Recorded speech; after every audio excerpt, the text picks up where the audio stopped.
I've seen this happen time and time again, and the thing about it that really came and had me to open up and speak on this was the topic of discussion about the leadership.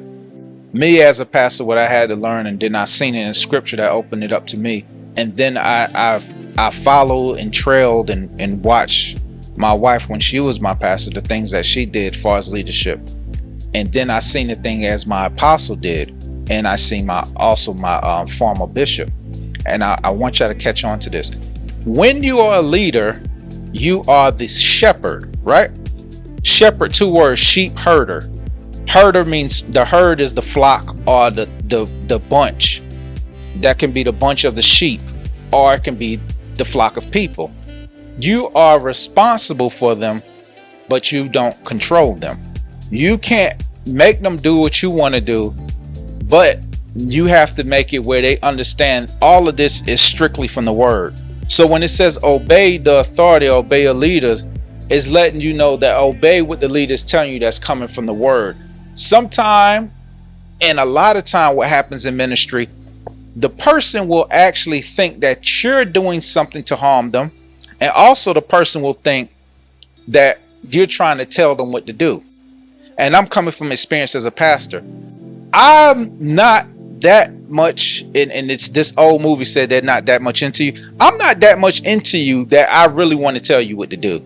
I'm really not that into you that I need to make sure I'm controlling you. I don't want to have my thumb on you. That's the oppression. I don't want to make sure you're getting everything that I'm trying to give to you.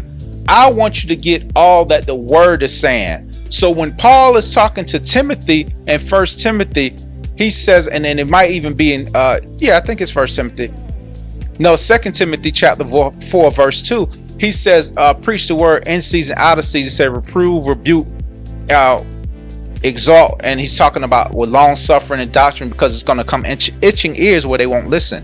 This is actually telling him, use the word to shift, change, and fix everything when it comes to ministry. You can't use yourself. You can't come in your own thoughts. You can't have your own feeling. You can't come to the place feeling bad, sad, mad, or glad. You have to go according to how the word is. And when that happens, you have to understand there becomes a time where people of God don't understand that they're people of God. They think that they are people of the pastor. If you are people of God, that's just letting me know that responsibility strictly goes on what the word is saying. So if I'm trying to show you something and trying to break down the word to you, only thing I'm trying to do is give you an understanding of the word and letting you see how God done it and how God is doing it currently. Once that happens, it's up to you to take it. It's up to you to eat it. It's up to you to grow on it. As the word says, one watered, one planted, but God gave the increase. So you can never come to that man or woman of God and think that you can approach them and say, you told me to do this or you told me to do that. No, I'm telling you what the word told me, and then I'm relaying the word to you. Now, for those pastors who are doing it and not going according to what the word is saying and going according to their own intellect or doing things according to how they feel, that's totally different, because God has to judge that. I'm just showing you what the word says, what Jesus says, and I'm showing you what the book of Peter says. It's telling you that do not lord over the flock. Lord over means do not control your flock. And then also it's telling you don't get to the place that you think that is your people, and if they don't do what you say, they got a problem with God. No. So let me close this out with something powerful. I need y'all to take this to the bank and cash it. As long as you're doing, or as long as that pastor is telling you something and trying to show you something, and you can pull it up in scripture for proof, that's all that matters. And I'm saying that because someone will say something and tell you something, and the only thing you have in return is to say is, well, the pastor told me that. No. Make sure that man or woman of God can show you that in scripture, and make sure they're being followed by the word.